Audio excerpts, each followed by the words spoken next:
నమస్తే మిత్రులారా, welcome to AV news. నేను మీ కడారి శ్రీనివాస్. నేటి తరం న్యూస్ పేపర్ విశ్లేషణ కార్యక్రమానికి స్వాగతం. ముందుగా మీ అందరికీ కృతజ్ఞతలు తెలియజేస్తున్నా. రైట్, నేటి తరం పేపర్లో అన్ని వాస్తవాలే అంటూ ఈరోజు బ్యానర్ ఐటమ్గా మనం చూసుకుంటున్నాం. కాంగ్రెస్ పార్టీ ఇన్ని రోజులు పొత్తు పెట్టుకొని ఇక వద్దురు, ఈ పొత్తు కార్యక్రమాలు వద్దు, ఎందుకంటే ప్రాంతీయ పార్టీలన్నీ ఏదో ఒక రోజు జాతీయ పార్టీలో కలవాల్సిన సమయం ఉంటుంది కాబట్టి ఇప్పుడు మనం ఒంటరి పోరాటం చేద్దామన్న ఆలోచనతో ఇలా బ్యానర్ ఐటమ్గా ప్రధానంగా చీఫ్ ఎడిటర్ బొమ్మ అమరేందర్ గారు రాసిన ఆర్టికల్ మనం ఇక్కడ చూస్తున్నాం. పొత్తులు ఇక చాలు, ఒంటరి పోరే మేలు.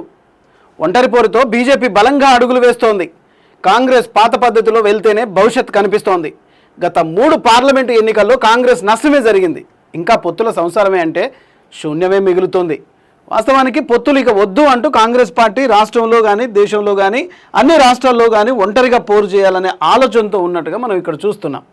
కాంగ్రెస్ పార్టీలో మొదలైన అంతర్మదనం పొత్తులతో సాగినా గెలుస్తానన్నది లేదు, బలపడింది లేదు. ప్రాంతీయ పార్టీల ముందు సాగిల పడడం అస్సలే బాగలేదు.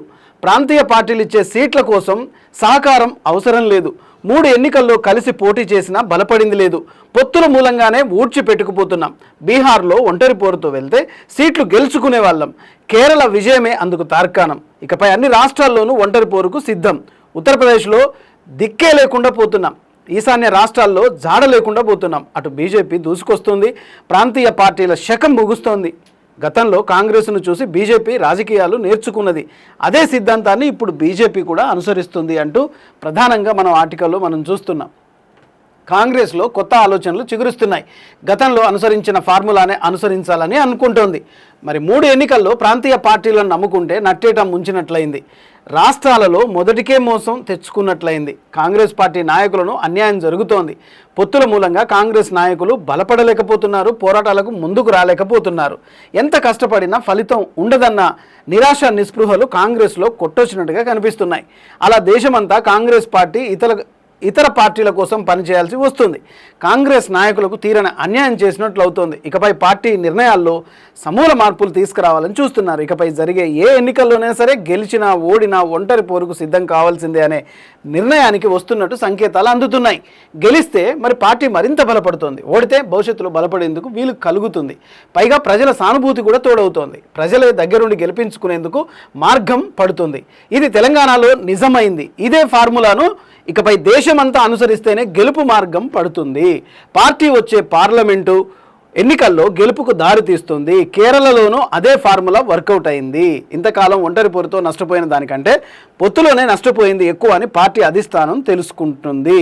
ఒకప్పుడు ప్రాంతీయ పార్టీలకు సీట్లు ఇచ్చిన కాంగ్రెస్ ఇప్పుడు అదే ప్రాంతీయ పార్టీలను అడుక్కోవాల్సి వస్తుంది. ఆయా పార్టీలు ఇచ్చిన సీట్లు తీసుకోవాల్సి వస్తుంది. గతంలో బీజేపీ ప్రాంతీయ పార్టీలో కలిసి సాగింది, అక్కడ ఫెయిల్ అయింది. ఒంటరి పోరు మొదలుపెట్టిన తర్వాతే గెలవడం మొదలైంది. కానీ కాంగ్రెస్ గెలుపు నుంచి ఓటమికి జారుకుంది. అందుకే మేలనుకున్నట్లు కనిపిస్తోంది. ఇక ఏ రాష్ట్రంలోనైనా ఎన్నికలు జరిగినా ఒంటరి ప్రయాణమే మేలన్న భావనలో కాంగ్రెస్ పెరుగుతోంది. అయితే నిజంగా అటు కేరళలో చూసుకుంటే ఒంటరి పోరు చేసుకుంది. కేరళలో కాంగ్రెస్ ప్రభుత్వం కొలువుదీరింది. ఇటు కర్ణాటకలో కూడా కాంగ్రెస్ ప్రభుత్వం కొలువుదీరింది. అయితే మరి ఈ ఉమ్మడి తెలుగు రాష్ట్రాల్లో కాంగ్రెస్ పార్టీ ఇకపై ప్రాంతీయ పార్టీలను అన్ని తనలో కలుపుకొని ఒంటరిగానే పోరు చేయాలని చూస్తోంది. ఎందుకంటే గతంలో కూడా మనం ప్రాంతీయ పార్టీలను ఒక జాతీయ పార్టీగా పేరు పొందిన కాంగ్రెస్ పార్టీ, 70 ఏళ్ల చరిత్ర ఉన్న కాంగ్రెస్ పార్టీకి కనీసం ప్రాంతీయ పార్టీలను అడుక్కునే పరిస్థితి ఏర్పడిందన్న ఒక అంతర్మదనం అయితే కాంగ్రెస్ పార్టీలో చేరినట్టుగా మనం ఇక్కడ చూస్తున్నాం. ఎందుకంటే 2018 ఎన్నికల్లో తెలంగాణలో కలిసి సాగిన పార్టీల వల్ల కాంగ్రెస్కు తీరని నష్టం జరిగింది. అలా 2014లో కూడా 2018 ఎన్నికల్లో కాంగ్రెస్ పార్టీకి తీరని అన్యాయం జరిగింది. కొత్త ఆలోచనలు కలిగించేందుకు కాంగ్రెస్ పార్టీలో అనుభవాలు దోహదపడుతున్నాయి. ఒకనాడు కాంగ్రెస్కు వ్యతిరేకంగా పార్టీ పెట్టి గెలిచిన బెంగాల్ తృణమూల్ కాంగ్రెస్ బీజేపీతో జతకట్టింది. కాంగ్రెస్ను బలహీనపరిచింది. బీజేపీని ఎదుర్కోలేక కాంగ్రెస్తో మళ్ళీ జతగట్టింది. కానీ జాతీయ రాజకీయాల విషయానికి వచ్చినప్పుడు తాను కూడా ప్రధాని రేసులో ఉన్నానని మమత అనేకసార్లు ప్రకటించింది. కాంగ్రెస్ను ఎదగకుండా చేసింది. ఇలా అడుగడుగున కాంగ్రెస్ ప్రాంతీయ పార్టీల చేతుల్లో మోసపోతూ బలవుతూ అడుక్కుంటూనే ఉంది. ఇక గత ఎన్నికల్లో 100 సీట్లు గెలుచుకొని బీజేపీకి సంపూర్ణ మెజారిటీ రాకుండా అడ్డుకోగలిగింది. గతంలో ప్రాంతీయ పార్టీలకు కాంగ్రెస్ బీజేపీలు భయపడిపోయేవి. ప్రభుత్వాలు నష్టపోయాయి. కళ్ళు తెరిచిన బీజేపీ మాత్రం దూసుకుపోతుంది, కాంగ్రెస్ మాత్రం ఇంకా వెనుకబడుతూ అంతర్మదనంలో పడుతూ ప్రాంతీయ పార్టీల భిక్షను వేడుకుంటున్నట్టుగా మనం ఇక్కడ చూస్తున్నాం. సో మొత్తానికి పుణ్యకాలం పూర్తిగా వెళ్ళిపోయింది. ఇప్పుడు ప్రాంతీయ పార్టీల మద్దతు కాకుండా కాంగ్రెస్ పార్టీ, జాతీయ కాంగ్రెస్ పార్టీ ఒంటరిగానే పోరు చేస్తూ ప్రజల్లో ఒక నమ్మకాన్ని, నాయకులను, సీనియర్ నాయకులను, ఒకవైపు కాంగ్రెస్ పార్టీ నుంచి సీనియర్ నాయకులు ప్రాంతీయ పార్టీలో వెళ్ళిపోతూ, అధికారంలో ఏ పార్టీ ఉంటే ఆ పార్టీలోకి వెళ్ళిపోతూ చాలా కాంగ్రెస్ పార్టీలో బలమైన కామెంట్లు చేస్తున్న ఈ తరుణంలో కాంగ్రెస్ పార్టీ ఒకవైపు సోషల్ మీడియా బలహీనంగా ఉంది, ఇంకోవైపు అంతర్మదనం మొదలైంది, ఇంకోవైపు ప్రాంతీయ పార్టీలను అడుక్కోవడం కూడా కాంగ్రెస్కు అలవాటైపోయింది. 2014 ఎన్నికల్లో కాంగ్రెస్ పార్టీ బలంగా అటు ఆంధ్రప్రదేశ్లోనూ ఇటు తెలంగాణలోనూ అధికారంలోకి రావాలి. కానీ 2014 మిస్ అయిపోయిన తర్వాత కూడా 2018 ఎలక్షన్లో కూడా కాంగ్రెస్ పార్టీ అధికారం దక్కించుకోలేకపోయింది. ఎందుకు అంటే కాంగ్రెస్ ఒంటరిగా పోరు చేయలేకపోయింది. కాంగ్రెస్ తెలంగాణ రాష్ట్రాన్ని ఇచ్చిన పార్టీగా తమ ఆలోచనను, తన ప్రతిభను కనపరుచుకోలేకపోయింది. ప్రాంతీయ పార్టీలతో జతకట్టి అడుక్కునే విధంగా ఉంటుంది. ఈసారి మాత్రం బెంగాల్లో మనం ఒంటరిగా పోరు చేస్తే బాగుండేది, ఖచ్చితంగా మనము గెలిచే వాళ్ళము. ఇప్పుడైతే కేరళలో ఏ విధంగానైతే గెలిచామో అక్కడ కూడా గెలిస్తే బాగుంటుంది. ఇక రాబోయే సార్వత్రిక ఎన్నికల్లో కాదు, ప్రతి ఎన్నికల్లో కూడా కాంగ్రెస్ పార్టీ ఒంటరిగా పోరు చేయడానికి సిద్ధమవుతూ అంతర్మదనంలో ఉందన్నట్టుగా మనం ప్రధాన పేజీలో ఇక చూస్తున్నాం. ఇకపై అన్ని రాష్ట్రాల్లోనూ ఒంటరి పోరుకు సిద్ధం అంటుంది. ఇక్కడ మనం చూసుకుంటే బలహీనత, మోసాలు, సీట్ల నష్టం, నాయకుల నిరుత్సాహం, జాడ లేకుండా పోతున్న రాష్ట్రాలు అంటే తెలంగాణ రాష్ట్రంలోనే కాకుండా భారతదేశంలోని ఉన్న అన్ని రాష్ట్రాల్లో, దాదాపు 29 రాష్ట్రాల్లో పూర్తిగా కాంగ్రెస్ పార్టీ ఒక్కొక్కటి చేజారిపోతుంది. అది బీజేపీ అధికారంలోకి వస్తుంది. బీజేపీ ఏ విధంగా అధికారంలోకి వస్తుంది, ఎవరితో పొత్తులు పెట్టుకుంటుంది, ఎలాంటి రాజకీయాల వ్యూహాలు చేస్తుంది, ఎలాంటి సోషల్ మీడియాను ఉపయోగించుకుంటుంది అన్న ఆలోచన ధోరణితో కాంగ్రెస్ పార్టీ 70 సంవత్సరాల అనుభవం ఉన్న కాంగ్రెస్ పార్టీ కూడా ఇప్పుడు ఒంటరిగా పోరు చేయాలి, ఒంటరిగానే సోషల్ మీడియాలో బలంగా ప్రజల్లోకి వెళ్ళాలి, నాయకులను కార్యకర్తలను తమ గుండెలకు హద్దుకోవాలి. అలాంటప్పుడే జాతీయ స్థాయిలో ఉన్న కాంగ్రెస్ పార్టీ గ్రామీణ స్థాయి నుంచి బలపడితే కనుక తిరిగి అధికారంలోకి వస్తుందనేది ప్రధానంగా ఇక్కడ మనం మొదటి పేజీ కంటెంట్లో చూసుకోవచ్చు. ఇక రెండో పేజీలో మనం చూసుకుంటే రెండో పేజీలో నేటితరం రెండో పేజీలో చూసుకుంటే అమెరికా మినహాయింపులు లేకున్నా రష్యా నుంచి భారత్ చమురు కొనుగోలు. నిజానికి ఒక 4-5 రోజుల ముందే పెట్రోలు ధర పెరిగింది, మళ్ళీ ఇవాళ కూడా 90 పైసలు ధర పెరిగింది. అంటే మొన్న 3 రూపాయలు, ఇది ఒక 90 పైసలు, మొత్తం 4 రూపాయలు.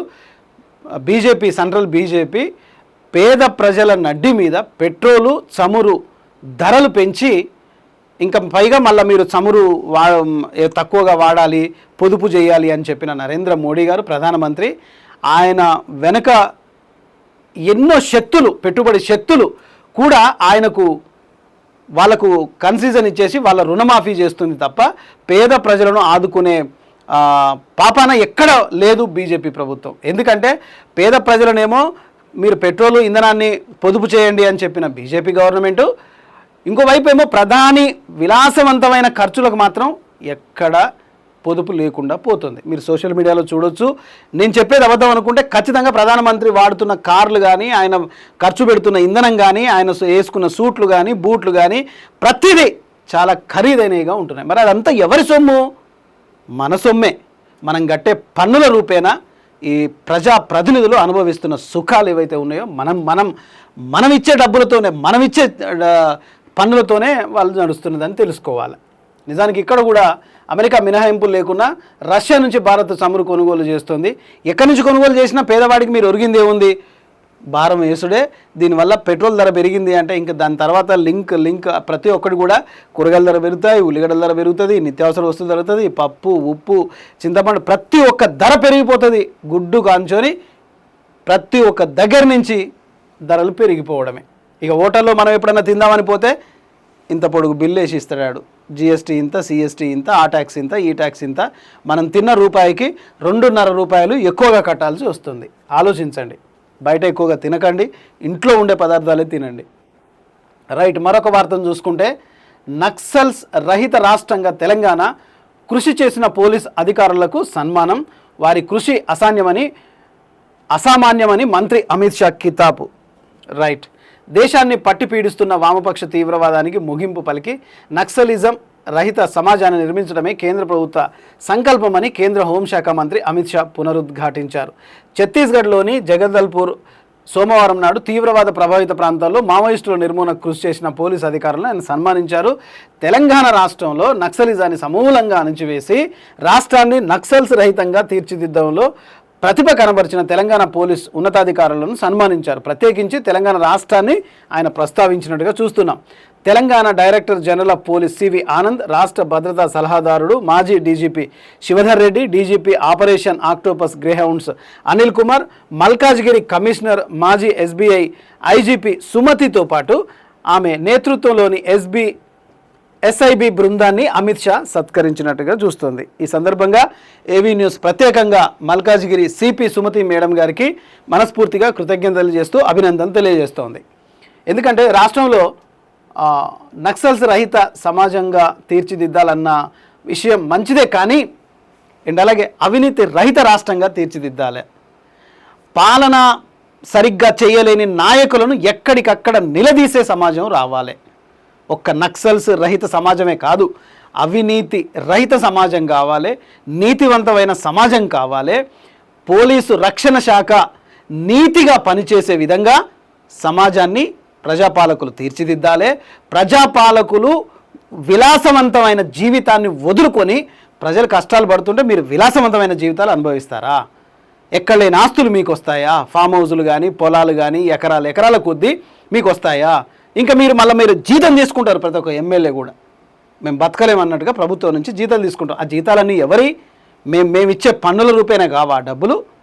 మీరు బండి వాడితే బండి ఫ్రీ, ఫోన్ వాడితే ఫోన్ ఫ్రీ, ఉండటానికి ఇల్లు ఫ్రీ, ప్రతిదీ మీకు అన్ని ఫ్రీయే కదా.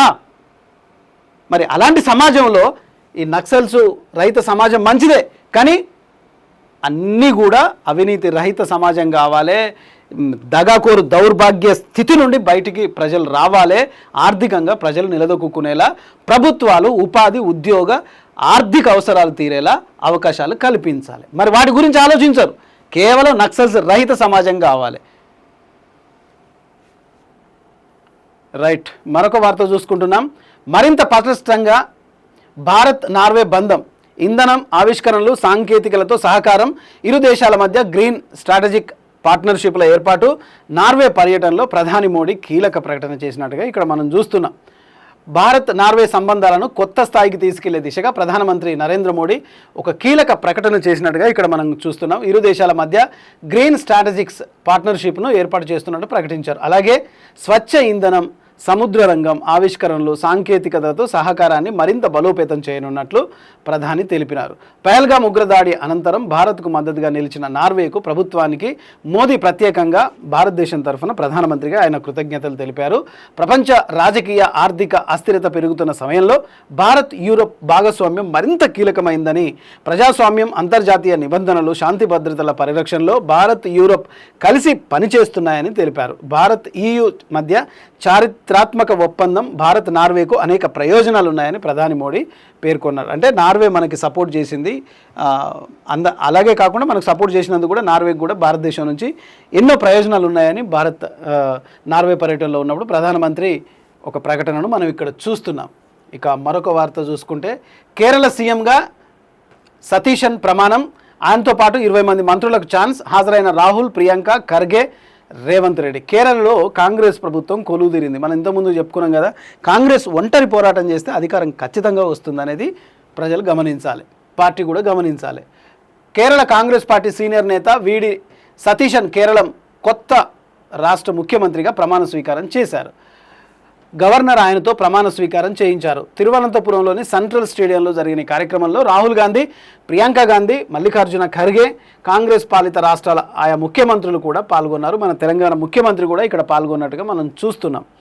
సంతోషం. 2021 పరాపూర్ అసెంబ్లీ నియోజకవర్గం నుంచి బరిలో నిలిచి వరుసగా 6 సార్లు విజయం సాధించారు.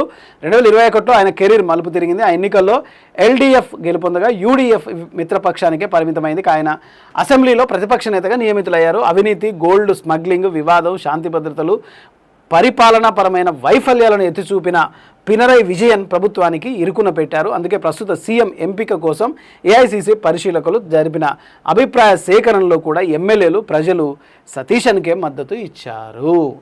ప్రజల మద్దతు ఉంటే ఎవరైనా ఉన్నత ప్రజాపాలకులుగా ఎదుగుతారు. ఇక రెండో పేజీలో మరొక వార్త మనం చూసుకుంటే మ్యూజియంలు జీవన విధానానికి అద్దం పట్టే జ్ఞాన కేంద్రాలు. కరెక్ట్. భావితరాలకు భద్రపరిచిన అమూల్య వారసత్వ సంపద. అంతర్జాతీయ మ్యూజియం దినోత్సవంలో మంత్రి జూపల్లి కృష్ణారావు గారు ఇక్కడ మ్యూజియాల పట్ల, ఎందుకంటే రానున్న రోజుల్లో అప్పుడు మానవులు ఉండేవారట అని మనల్ని కూడా మ్యూజియంలో పెట్టే అవకాశాలు వస్తాయి. ఎందుకంటే మన భారతదేశంలో కూడా ఏంటంటే మన దేశాల్లో తెలుగు రాష్ట్రాల్లో కూడా ప్రపంచంలో ఎక్కడైనా సరే జీవన విధానం ఎలా మారిపోతుందంటే జంతు అరణ్యం ఎట్లా ఉంటుందో మానవ అరణ్యంలో కూడా మనం అట్లా బతుకుతున్నాం. ఒకరికి కష్టం వస్తే ఒకరికి ఆదుకునే విధంగా లేదు, ఒకరికి అవసరం వస్తే ఒకరు కాపాడే విధంగా లేరు, ఒకరికి అత్యవసరం వచ్చినా ఒకరు పట్టించుకునే విధి విధానంలో లేరు. మనుషులు మానవత్వాన్ని మర్చిపోతున్న సమాజంలో ఉన్న ఈ తరుణంలో మ్యూజియంలో మనల్ని కూడా 2026లో ఇట్లా ఉండేదట మనుషులు, ఈ విధంగా వచ్చేదటని మరింత టెక్నాలజీ కూడా ముందు తరంలో అభివృద్ధి చెందే విధంగా ఉంటుంది. కాబట్టి మన భావితరానికి ఒక మంచి ఆరోగ్యకరమైన ఒక ప్రపంచాన్ని మనం అందియాలంటే ఖచ్చితంగా మనం మనిషి అని గుర్తించి మానవత్వాన్ని చూపాలి. అందుకనే మ్యూజియంలు కూడా మానవ విజ్ఞానానికి అద్దం పట్టే కేంద్రాలుగా, జ్ఞాన కేంద్రాలుగా వర్ణించారు. చాలా మంచి విషయం. ఇక మరొక విషయం చూసుకుంటే ప్రమాదాల సమయంలో గోల్డెన్ అవర్ కీలకం. తక్షణం స్పందిస్తే ప్రమాదాల నివారణ సాధ్యం. మాక్ డ్రిల్ ప్రారంభించిన మంత్రి పొంగులేటి. రైట్. మాక్ డ్రిల్ అనేది ఆపద వస్తే ఏ విధంగా ఉంటుంది అనేది ముందు ఒక రిహార్సల్స్గా చేసుకునేది ఇక్కడ మంత్రి పొంగులేటి శ్రీనివాసరెడ్డి గారు ఇక్కడ చేస్తున్నట్టుగా మనం చూస్తున్నాం. మరొక వార్త చూసుకుంటే ఈపీ సెట్ 2026లో ఎంజేపీ విద్యార్థుల హవా. 516 ర్యాంక్ సాధించిన హర్షిని. అగ్రికల్చర్ ఫార్మసీ విభాగాల్లో 5,000 లోపు ర్యాంకులు, ఇంజనీరింగ్లో 10,000 లోపు ర్యాంకులు. విద్యార్థులకు బీసీ సంక్షేమ శాఖ మంత్రి పొన్నం అభినందనలు తెలిపినట్టుగా మనం ఇక్కడ చూస్తున్నాం. రోడ్లపై నమాజ్ చేస్తామంటే కుదరదు. ముస్లింలకు సీఎం యోగి ఆదిత్యనాథ్ హెచ్చరిక. మరి మన రాష్ట్రం కాదు కాబట్టి మరి రోడ్లపై నమాజ్ చేయొద్దు, రోడ్లపై అసలు మందిరాలే ఉండొద్దు, గుడులే ఉండొద్దు, ఎలాంటివి కూడా ఉండొద్దు. రోడ్లో ఏ ఉన్నా సరే తీసేయాలి. తీసేస్తారా మరి? ఇకపై రోడ్లపై నమాజులు చేయడం కుదరదని యూపీ ప్రభుత్వం హెచ్చరించింది. రోడ్లపై నమాజ్ చేసే ముస్లింలకు ఉత్తరప్రదేశ్ ముఖ్యమంత్రి యోగి ఆదిత్యనాథ్ కీలక హెచ్చరికలు జారీ చేశారు. గోవులను తరలిస్తున్న వారిపై చర్యలు తీసుకోండి. డీజీపీ ఆనంద్కు ఎమ్మెల్యే రాజాసింగ్ లేఖ. తెలంగాణలో గోవులను అక్రమంగా తరలిస్తున్న వారిపై కఠిన చర్యలు తీసుకోవాలని ఎమ్మెల్యే రాజాసింగ్ డిమాండ్ చేశారు. అయ్యా రాజాసింగ్ గారు, అసలు మోడీ గారు వచ్చిన తర్వాత అత్యధికంగా గోమాంసం మన దేశం నుంచి ఇతర దేశాలకు ఉత్పత్తి అయ్యేది పెరిగింది సార్. ఇంకా మీరు ఎక్కడున్నారు బీజేపీలా? ఎంతసేపు బీజేపీ పార్టీ సస్పెండ్ చేసినా ఇంకా మేళం బీజేపీని పట్టుకొని తిరుగుతారు. గోమాంసం అని చెప్పేసి గోవులను అక్రమంగా తరలిస్తున్న వారిపైన అంటే అక్రమంగా ఎందుకు తరలిస్తారు వాళ్ళు? గోమాంసం తరలించే దాంట్లో ఎక్కువగా బీజేపీ ప్రభుత్వంలోనే గోమాంసం విక్రయం ఎక్కువైపోయింది సార్. ఇంకా మీరు ఎక్కడున్నారు? రైట్. బండి సంజయ్ తప్పు చేయలేదు రామచంద్రరావు. బండి సంజయ్ తప్పు చేసిన ఎవడు చెప్పిండు? ఎవరైనా చెప్పిరా బండి సంజయ్ తప్పు చేసిరని? టాపిక్ని డైవర్షన్ చేయడం అన్నట్టు. బీజేపీ పాలిటిక్స్ ఎట్లా ఉంటాయంటే పాలిటిక్స్ను పూర్తిగా రాజకీయాలను తమ వైపు మళ్ళించుకోవడం. అంటే మావాడు మంచోడే కానీ అప్పుడప్పుడు తప్పు చేస్తాడు, మావాడు మంచోడే కానీ అప్పుడప్పుడు సిగరెట్ తాగుతాడు. అదే కదా మీరు చెప్పదలుచుకున్నది. అసలు ఏమంటున్నాడు రామచంద్రరావు గారు? కేంద్ర మంత్రి బండి సంజయ్తో పాటు భాజపా రాష్ట్రంలో రాజకీయ పార్టీల దుష్ప్రచారం చేస్తున్నాయి అని రామచంద్రరావు అన్నారు. వ్యక్తిని, కుటుంబ సభ్యులను లక్ష్యంగా చేసుకొని తప్పుడు ప్రచారం చేస్తున్నాయని ఆరోపించారు.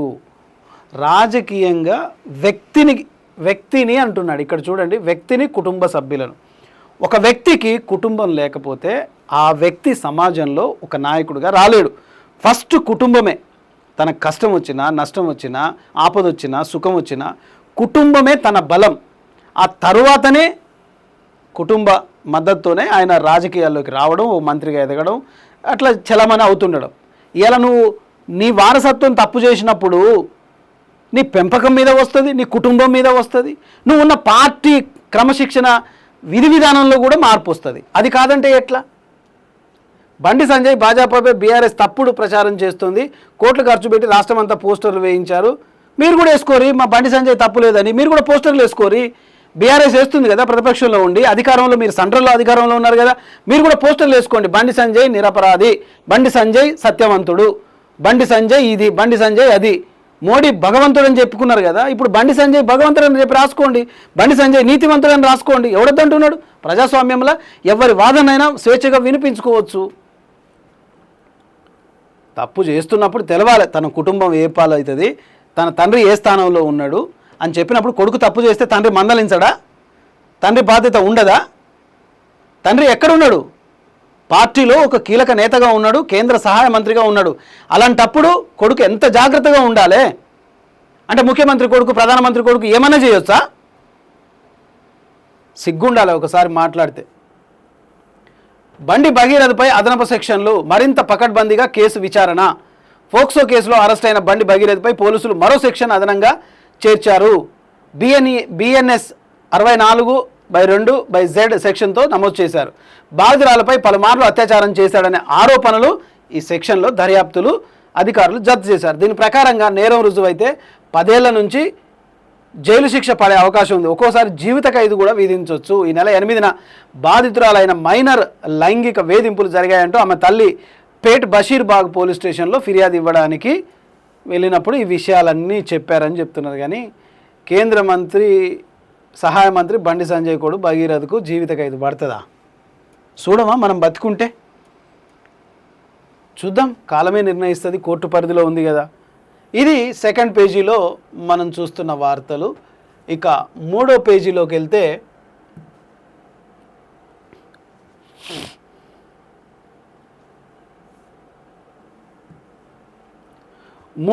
మనం ఒకసారి చూసుకుంటే ప్రమాదాల సమయంలో గోల్డెన్ అవర్ కీలకం.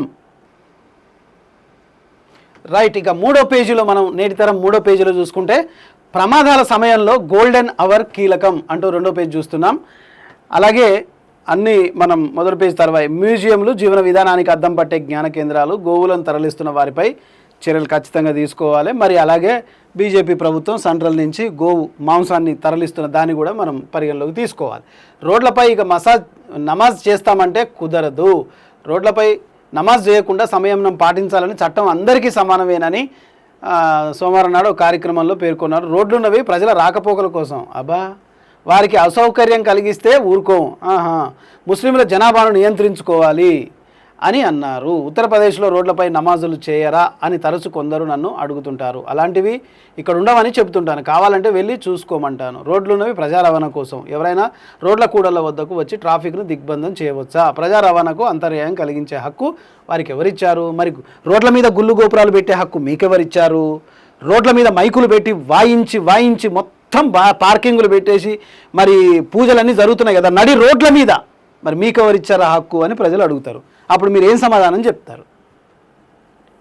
ఎందుకంటే రోడ్లున్నవి రవాణా రాకపోకలకే, కానీ ఇలాంటి ఈ గుడులు, చిన్న చిన్న గుడులు చేసుకోవడానికి వీల్లేదు. అది ఏ మతమైనా సరే, హిందూ, ముస్లిం, సిక్కు, క్రిస్టియన్, ఎనీథింగ్ ఏదైనా సరే, మనం ప్రజాస్వామ్యంలో ఉన్నాం కాబట్టి ప్రార్థనా సమయాలు, పూజా సమయాలు, మందిరాలు సపరేట్గా ఓ పక్కన ఉండాలి తప్ప ఎక్కడ పనిపాట్లు లేనట్టు నడి రోడ్డు మీదనే ఉంటాయి. దాన్ని ముట్టుకోవాలంటే కథం, ఇక మతం పంచాయతీలు వస్తాయి, కులం పంచాయతీలు వస్తాయి, వర్గపోరులు వస్తాయి, మొత్తం రాజకీయంగా దుమారం లేస్తుంది. ఇక అది ఉత్తరప్రదేశ్లో ఆయన అట్లా చేసుకుంటున్నాడు. చేసుకొని మొత్తం భారతదేశం మొత్తం అట్నే చేసుకురండి, ఎక్కడ కూడా నమాజులు చేయొద్దు, ఎక్కడ మసీదులు ఉండొద్దు అని చెప్పేసి మొత్తం ముస్లిం జనాభాను పూర్తిగా నాశనం చేద్దాం. మనకున్నదే అదే కదా, మన పార్టీ లైనప్పే అది. ముస్లిం లేకుండా చేద్దాం, ముస్లిం రహిత సమాజాన్ని లేకుండా చేద్దామని ఇంకో స్టేట్మెంట్ ఇవ్వండి. ఎవరు బతకొద్దిగా, మొత్తం రాష్ట్రం, దేశం మొత్తం హిందువులుగానే ఉండాలి. మొత్తం భారతదేశాన్ని మొత్తం కాషాయ వస్త్రంగా చుట్టి మీరు ఒక్కరే పరిపాలించుకోండి, ఇంకా ఎవ్వరు కూడా ఈ దేశంలో ఉండొద్దు, ఈ దేశంలో బతకొద్దు. అదే కదా, రోడ్లపై నమాజ్ చేస్తామంటే కుదరదని ఇంకో స్టేట్మెంట్ ఇవ్వచ్చు కదా. రోడ్లపై గుళ్ళు ఉండొద్దు, ఏమి ఉండొద్దు అని చెప్పేసి ముఖ్యమంత్రిగా ఇంకో స్టేట్మెంట్ ఇవ్వచ్చు కదా. అయినా సన్యాసులు హిమాలయ పర్వతాల్లో ఉండాలి, కానీ రాజకీయ నాయకులు అయిపోతున్నారు, రాజకీయ నాయకులు సన్యాసులు అయిపోతున్నారు. ఏం ఉపయోగం ఇది? ఇది ప్రజాస్వామ్యమా? ప్రజాస్వామ్యంలో సన్యాసులకు రాజకీయమా? సన్యాసులకు అధికారమా? సన్యాసులకు అధికారం ఇస్తే గిట్లనే ఉంటుంది. మరి నమాజ్ చేస్తే కుదరదు, రోడ్లపై వాళ్ళకేమైనా సంతోషమా? రోడ్ల మీద నమాజ్ చేసుకోవడానికి ముస్లింలకు ఏమన్నా ఇదా? వాళ్ళ ప్రార్థనా స్థానాలు వేరుంటాయి, వాళ్ళ పద్ధతులు వేరుంటాయి. గౌరవించుకోవాలి కదా, ఒకరికొకరు గౌరవించుకోవాలి కదా. ఆలోచించండి ప్రజలారా, ఇది బాగా మత విద్వేషాలను రెచ్చగొట్టే వార్తగా మనకు కనిపిస్తుంది. నటుడు దర్శన్ ఆత్మహత్య అంటూ వదంతులు, అలాంటిది ఏమీ లేదని ఖండించిన జైలు అధికారులు. కన్నడ చలనచిత్ర నటుడు ఓ హత్య కేసులో నిందితుడైన దర్శన్ తూగుదీప బెంగళూరులోని పరప్పన అగ్రహార జైల్లో ఆత్మహత్యానికి పాల్పడినట్టుగా వదంతులు రావడం, ఇవన్నీ అంత బూటకమని జైలు అధికారులు చెప్తున్నట్టుగా మనం ఇక్కడ చూస్తున్నాం. ఇక ఈపీ సెట్ 2026లో ఎంజేపీ విద్యార్థుల హవా అంటూ మొదటి పేజీ మనం చూస్తున్నాం.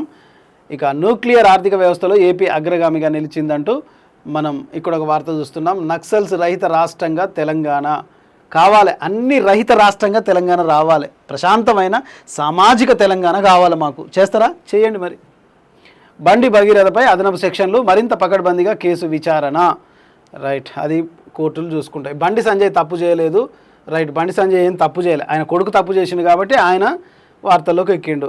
పేరి నాని అక్రమాలు కోకొల్లు. మాజీ మంత్రి పేరి నానిపై మంత్రి కొలుసు పార్థసారథి తీవ్ర ఆగ్రహం వ్యక్తం చేశారు. భార్యను అడ్డుపెట్టుకొని నాని బతికిపోయారని విమర్శించారు. ఏలూరు జిల్లా ఆసుపత్రి కొలను పార్థసారథి పర్యటించి పలు కార్యక్రమాల్లో పాల్గొన్నారు.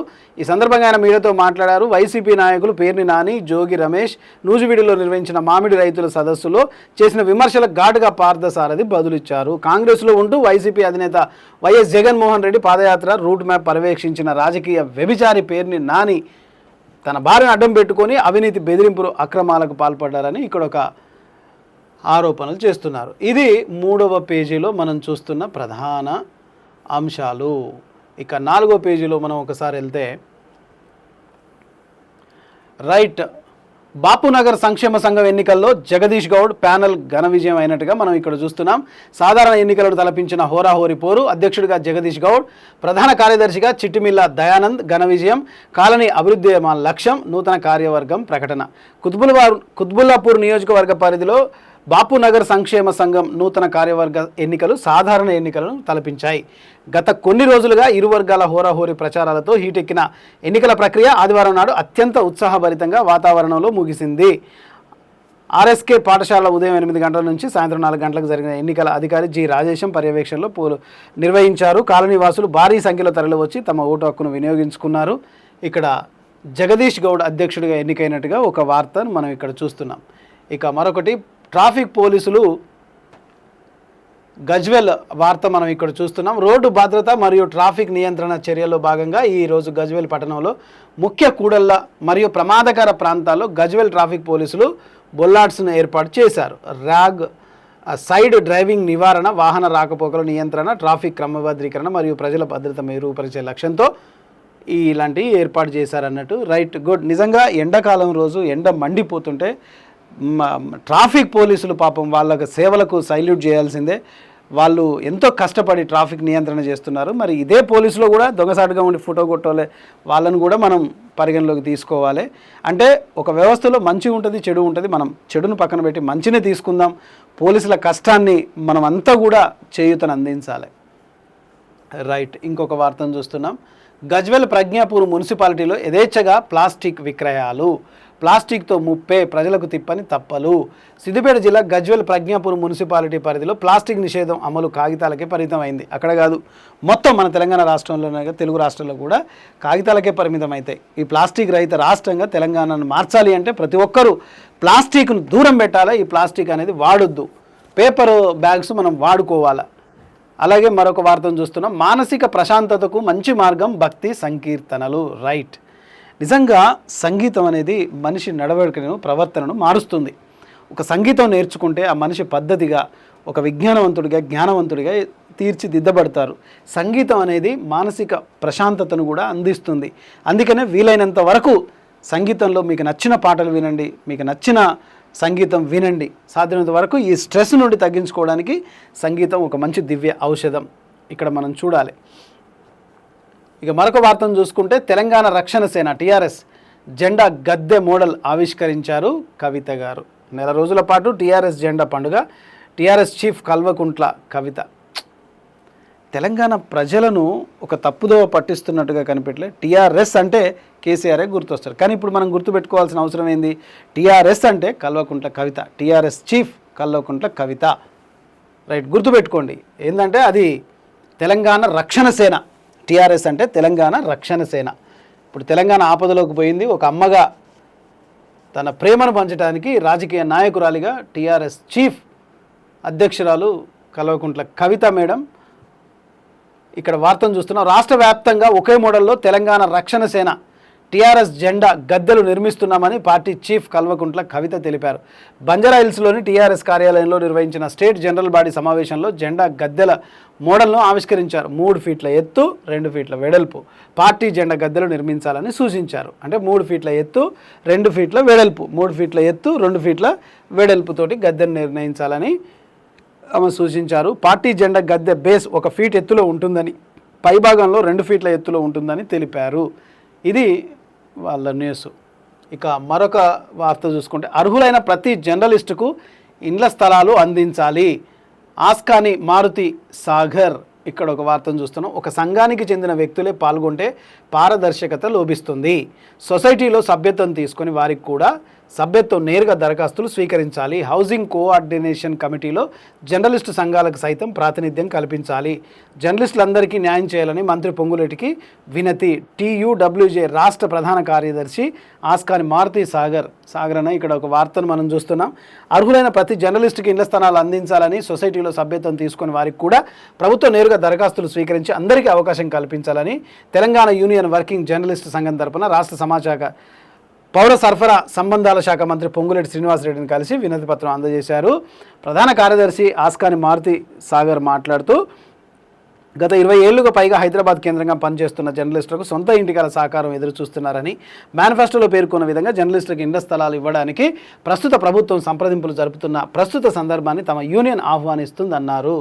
అయ్యా, ఈ తెలంగాణలోని జర్నలిస్టులందరికీ ఒక ఇల్లు ఇవ్వాలనే ఉద్దేశంతో గత తెలంగాణ వచ్చిన దగ్గర నుంచి కూడా అర్హులైన జర్నలిస్టులకి అక్రిడేషన్ కార్డు ఉన్న అర్హులైన ప్రతి ఒక్క జర్నలిస్టుకి ఇవ్వాలనుకున్నా కానీ ఇంత పొడుగు పత్రికలను పనిచేస్తున్న వాళ్ళే తీసుకున్న వాళ్ళే మళ్ళీ తీసుకుంటున్నారు, మళ్ళీ తీసుకుంటున్నారు, మళ్ళీ తీసుకుంటున్నారు.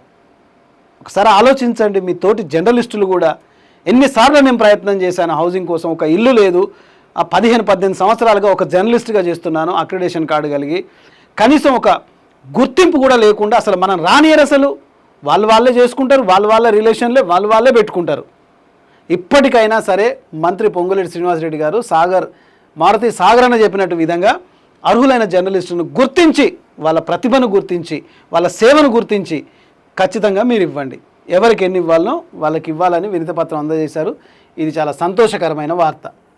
రైట్, ఇది ప్రధానంగా నేటి తరం దినపత్రికలో ఉన్న 4వ పేజీ. ఇక చివరిగా 5వ పేజీలో మనం ఒకసారి చూసుకుంటే, 10 ఏళ్లలో పాలమూరు ప్రాజెక్టుకు పూర్తి చేయకుండా ఇప్పుడు పాదయాత్ర అంటూ డ్రామాలు. తెలంగాణ జాగృతి తరఫున ఇక్కడ ఒక వార్త చూస్తున్నాం. టీఆర్ఎస్ తీరు నవ్విపోదురుగాక, బీఆర్ఎస్ తీరు నవ్విపోదురుగాక, నాకిటి సిగ్గు అన్నట్లు ఉంది. పాలమూరు ప్రాజెక్టుకు పూర్తి చేయకుండా ద్రోహం చేసింది మీరు. పాలమూరు బిడ్డలను మిమ్మల్ని ఎప్పటికీ క్షమించరు. ఈ ప్రాంత ప్రజల కష్టాలకు బీఆర్ఎస్ కేసీఆర్దే బాధ్యత. లక్ష్మీదేవిపల్లిలో కవిత గారి సభలో బీఆర్ఎస్లో ఉలికిపాటు. కాంగ్రెస్ అధికారంలోకి వచ్చి 2.5 ఏళ్లు గడిచినా తట్టెడు మట్టి తీయలేదు. బీఆర్ఎస్పై మహబూబ్ నగర్ టీఆర్ఎస్ నేతల ఆగ్రహం. రక్షణ సేన నాయకులు మండిపడుతున్నట్టుగా ఇక్కడ మనం చూస్తున్నాం. కవిత గారి సభతో ఒకసారి ఉలిక్కి పడ్డట్టుగా, అంటే పాలమూరు ప్రజలు మిమ్మల్ని ఎప్పటికీ క్షమించరు అని చెప్పి ఇక్కడ 12 మంది ఎమ్మెల్యేలు గెలిపిస్తే ఒక్కో ఎమ్మెల్యే ఒక్కో రిజర్వాయర్ను పంచుకున్నారే తప్ప ప్రజలకు మంచి చేయలేదు. నీళ్ల మంత్రిగా ఉన్న హరీష్ రావు కాంట్రాక్టర్తో కుమ్మక్కై 1000 కోట్లు దండుకున్నారు. అదేవిధంగా భూ నిర్వాసితుల రైతుల పైసలను ఫైనాన్స్ కంపెనీ పేరుతో బీఆర్ఎస్ నేతలు నిరంజన్ రెడ్డి, జనార్దన్ రెడ్డి దోచుకున్నారు అని చెప్తూ ఈ నెల 8న లక్ష్మీదేవిపల్లి వద్ద కవిత పెట్టిన సభతో బీఆర్ఎస్లో ఉలిక్కిపాటు వచ్చిందన్నారు. ప్రజల్లో ఎక్కడ వ్యతిరేకత వస్తుందో నని పాదయాత్ర అంటూ ఒక పెద్ద డ్రామాలు కూడా పెడుతున్నట్టుగా మనం ఇక్కడ చూస్తున్నాం. మళ్ళీ మోసం చేస్తారా? ఇక మీకు ఆ సినిమా లేదు, బీఆర్ఎస్ పార్టీ ఖతం.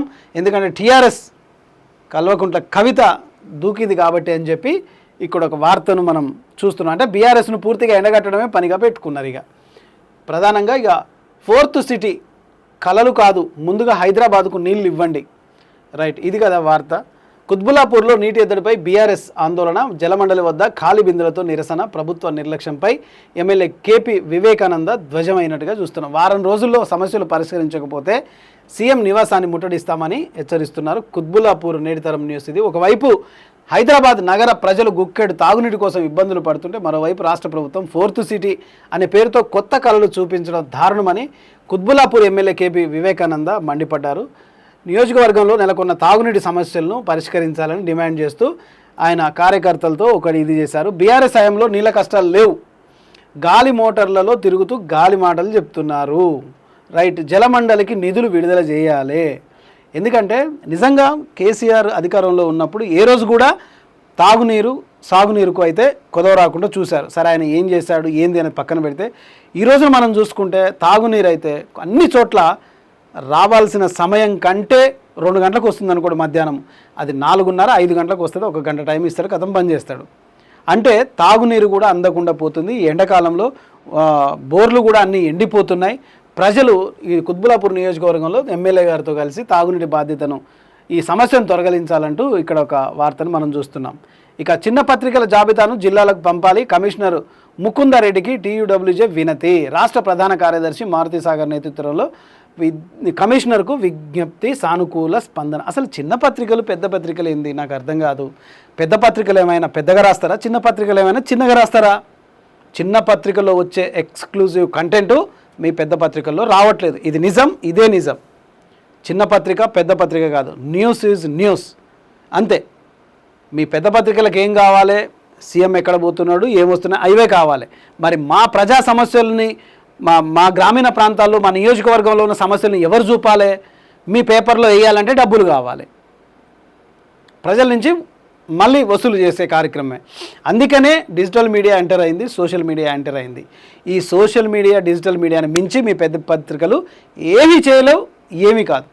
ఎందుకంటే చిన్న పత్రికలు పెద్ద పత్రికలని కాదు, పత్రిక పేపర్ అంటే పేపరే అంతే. ఆ చిన్న పత్రికల జాబితాను కూడా ఒకసారి పంపాలని టీయూడబ్ల్యూజే సాగరణ కూడా పంపినట్టుగా ఇక్కడ ఒక వార్తను మనం చూస్తున్నాం. అలాగే సాగరణ నేతృత్వంలో ఖచ్చితంగా అర్హులైన జర్నలిస్టులకి ఇళ్ల జాగాలు ఇవ్వాలని కూడా ఆయన విజ్ఞప్తి చేశారు. జర్నలిస్టుల తరఫున ఇది చాలా సంతోషకరమైన విషయం. ఇక మరొక వార్తను చూస్తుంటే కొద్ది నిమిషాల నిర్లక్ష్యం కొంపలు ముంచుతోంది. ఎక్కడ పడితే అక్కడ రోడ్డు దాటితే ప్రాణాలకే ముప్పు, మేడ్చల్ ట్రాఫిక్ పోలీసుల హెచ్చరిక.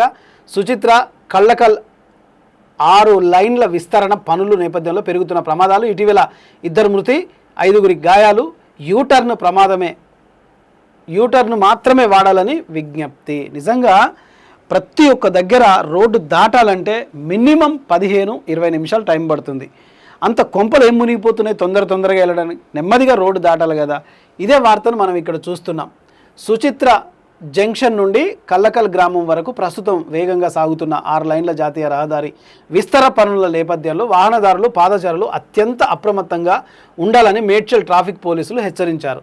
రహదారి పనులు జరుగుతున్నందున ప్రజల భద్రతను దృష్ట్యా ప్రతి ఒక్కరూ ట్రాఫిక్ నియమ నిబంధనలను విధిగా పాటించాలని ఎస్హెచ్ఓ ఒక ప్రకటనలో తెలిపినట్టుగా మనం చూస్తుంది. నిమిషాల కాలం కోసం నిలువున ప్రాణం మీదికి తెచ్చుకుంటున్నట్టుగా మనం ఇక్కడ చూస్తున్నాం. ఖచ్చితంగా రోడ్డు దాటే విషయంలో, అలాగే రాత్రి వేళల్లో ముందస్తు చర్యలు ఎన్హెచ్ఏఐ దృష్టికి ఈ సమస్యను తీసుకెళ్ళినట్టుగా మనం చూస్తున్నాం. ఇది ఇక ప్రధానంగా దివ్యాంగుల పట్టుదలతో చదివి ఉన్నత స్థాయికి ఎదగాలి. టీజీఐఐసి చైర్పర్సన్ నిర్మలా జగ్గారెడ్డి ఆత్మస్థైర్యంతో పట్టుదలతో చదివి ఉన్నత స్థాయికి ఎదిగిన ఎంతోమంది దివ్యాంగులు ప్రపంచానికి ఆదర్శంగా నిలిచారని చైర్పర్సన్ నిర్మలా జగ్గారెడ్డి అన్నారు.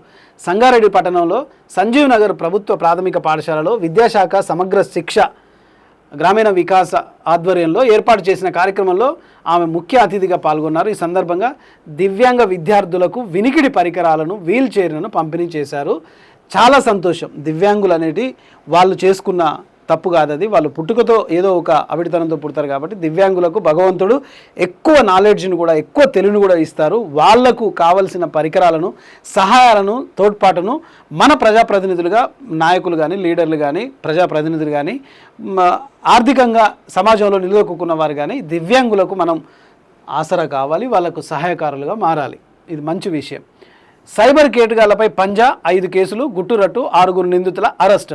నిరుద్యోగుల ఆశలు, పెట్టుబడిదారుల అత్యాశలను ఆసరాగా చేసుకొని కోట్లలో కొల్లగొడుతున్న అంతర్రాష్ట్ర సైబర్ నేరగాళ్ల నెట్వర్క్పై మల్కాజ్గిరి కమిషనరేట్ సైబర్ క్రైమ్ పోలీసులు ఉక్కుపాదం మోపారు. గత వారంలో మే 10 నుండి మే 16 వరకు జరిపిన మెరుపు దాడుల్లో 5 కీలకమైన సైబర్ మోసాలను గుట్టురట్టు చేశారు. ఒకసారి నా ఫోన్ తీసుకురా. ఈ సైబర్ విషయాల మీద సైబర్ వారియర్ మనం ఆ రెడ్డి గారితో ఒకసారి మాట్లాడదాం. సైబర్ వారియర్గా పేరు ప్రఖ్యాతలు పొందిన సైబర్ వారియర్ మనం ఇక్కడ చూడాలి.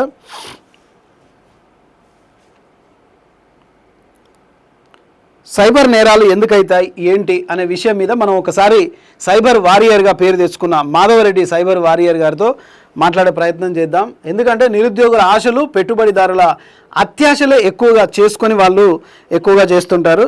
Sir good morning sir. Right, నేను మార్నింగ్ న్యూస్లో ఉన్నాను.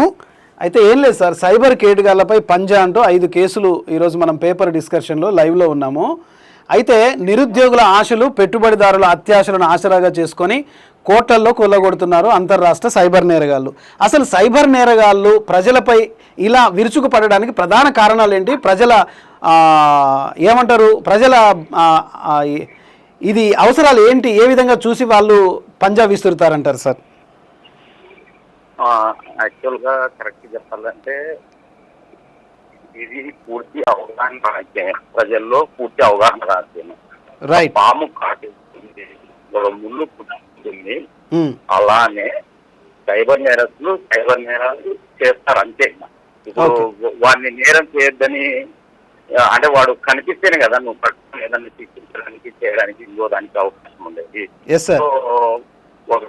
ఒక ఈతరాని వ్యక్తి నీళ్ళల్లో దిగితే ఎలా మునిగిపోతాడో, లోతు నీళ్ళలో దిగితే అట్లనే సైబర్ నేరాల గురించి తెలియని వ్యక్తి ఇట్లా గుడ్డిగా ఆన్లైన్లో వచ్చేటి అన్ని నమ్మినారంటే అలానే మోసపోతారంటే.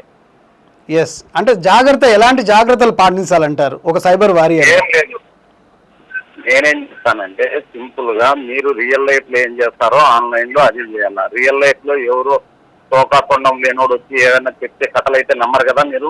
నమ్మం. సో ఆన్లైన్ లో ఎవరు చెప్పినా కానీ నమ్మచ్చు. Yes sir. ఒకటి. రెండోది, వాడు ఇప్పటి వరకు ఏం చేసినాడు, వాడి ఆఫీస్కి వెళ్ళండి, వాడి ప్రోడక్ట్ చూడండి, వాడి సర్వీస్ చూడండి. ఇప్పటి వరకు వాడు ఎంతమంది కస్టమర్స్ సర్వీస్ ఇచ్చినాడు, ఏం సర్వీస్ ఇచ్చినాడు, అది సర్వీస్ నిజంగానే వ్యాలిడా కాదా, అవన్నీ చెక్ చేయండి. వాడు నేను ఇవ్వను డాటా అన్నాను అనుకో, మీరు సింపుల్ గా అక్కడ నుంచి దేనికి వచ్చేసేయండి. వాడు ఇచ్చినారంటే చెక్ చేయండి. మీకు వీలైతే ఎక్స్పర్ట్స్ ని తీసుకెళ్ళండి, కావాలంటే ఫైనాన్షియల్ ఎక్స్పర్ట్స్ ని తీసుకెళ్ళండి, లేకపోతే మా మాదిరి సైబర్ గురించి అవగాహన తెప్పిస్తున్న వాళ్ళని తీసుకెళ్ళండి, లేకపోతే ఇన్ఫర్మేషన్ తీసుకోండి.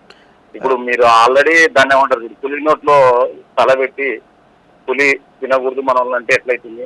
వాడు మోసానికి డిసైడ్ అయ్యే ఒక ప్యాటర్న్, ఒక పంత ఎంచుకొని చేస్తుంటాడు అన్నట్టు. Yes sir. అయితే ప్రధానంగా మీరు సైబర్ నేరాలపై వారియర్గా పనిచేస్తూ అనేక సదస్సులను కూడా నిర్వహిస్తున్నారు. ఎక్కువ ఏ సైబర్ నేరాలు మీ దృష్టికి వస్తున్నాయంటారు సార్? ఈ సైబర్ నేరాలు 100 రకాలు ఉన్నాయి, ఒక 10 రకాలు బాగా జరుగుతున్నాయి, అందులో 3-4 రకాలు విపరీతంగా జరుగుతున్నాయి. ఏంటంటే సార్, ఇన్వెస్ట్మెంట్ ఫ్రాడ్, ముఖ్యంగా క్రిప్టో కరెన్సీ అని, లేకపోతే స్టాక్ మార్కెట్ అని, లేకపోతే ఈ రోజు పెడితే ఎల్లుండి డబల్ అవుతుందని అత్యాశకు లోన్ అయ్యేలా ప్రవర్తిస్తారు. ఇంకొకటి ఏంటంటే బెట్టింగ్, ఆన్లైన్ బెట్టింగ్. బెట్టింగ్ కూడా ఇన్వెస్ట్మెంటే కదా, నువ్వు బెట్ చేస్తున్నావు అంతే, ఫార్మాట్ లో బెట్ చేస్తున్నావు. మూడోది భయపడిచ్చి అన్నట్టు, మీ పేరు మీద ఏదో పార్సల్ పోతుంది, మీ పేరు మీద పోలీస్ కేసు అయింది, మీ బాబు ఇదేండు అదేండు అని చెప్పి ఇట్లా అదేండు, మీకు పోలీస్ కేసు అయింది, మీ పేరు మీద సిమ్ములు ఉన్నాయి, మనీ లాండరింగ్ జరుగుతుందని భయపడిస్తున్నట్టు. మనం మర్డర్ చేసినా అని పోలీసు వాళ్ళు మన ఇంటికి చెప్పినారు. మీరు నిజంగా తప్పు చేసిందే పోలీస్ సిస్టమ్ వదిలిపెట్టాలన్నమాట. సో వాడు మిమ్మల్ని భయపడిచి మేము పోస్ట్ పెట్టాము, అది పెట్టాము, ఇది పెట్టామని చెప్పి ఏదో వచ్చి డబ్బులు తీసుకుంటుంటాం అన్నమాట. నెక్స్ట్ ఏంటంటే లోన్ యాప్ లో లోన్ తీసుకుంటారు, తీసుకోవడం పక్కన పెడితే ఇన్స్టాల్ చేసినా కానీ వాళ్ళు ముందుతారు సతాయికి. రైట్ సార్, మరిన్ని విషయాలు ఒకసారి మళ్ళీ మీతో కూడా మాట్లాడే ప్రయత్నం చేద్దాం. ఫైనల్ గా చెప్పండి సార్. సో ఫైనల్ గా ఏమవుతుందంటే ఈ సైబర్ నేరాలకు ప్రధాన కారణము నేరస్తులు కాదు, బాధితులే. చెప్పాలంటే బాధితునికి అవగాహన లేదు. ఇప్పుడు తుఫాను వస్తుందని ప్రభుత్వం ప్రకటించినాక నువ్వు మళ్ళా సముద్రంలోకి పోతానంటే ఇంకా నిన్ను ఎవరు కాపాడతారు? ఎవరికి వాళ్ళు స్వయం నియంత్రణ చేసుకోవాలి. సైబర్ నేరాలు ఇంతగా జరుగుతున్నాయని చెప్పి ఇప్పుడు ప్రతి ఆఫీస్ లోను, ప్రతి స్కూల్లోను, ప్రతి కాలేజీలోను, ప్రతి కమ్యూనిటీలోను సైబర్ నేరాలు తగినంత జాగ్రత్త చెప్తే ఇవి తగ్గుతాయి. సేమ్ టైంలో రాజకీయ నాయకులు వాళ్ళ నియోజకవర్గంలో ఊరికి 5 మందికి ట్రైనింగ్ ఇచ్చినాం అనుకోండి, ఆ ఊరినంతా వాళ్ళు కాపాడతారు అంతే.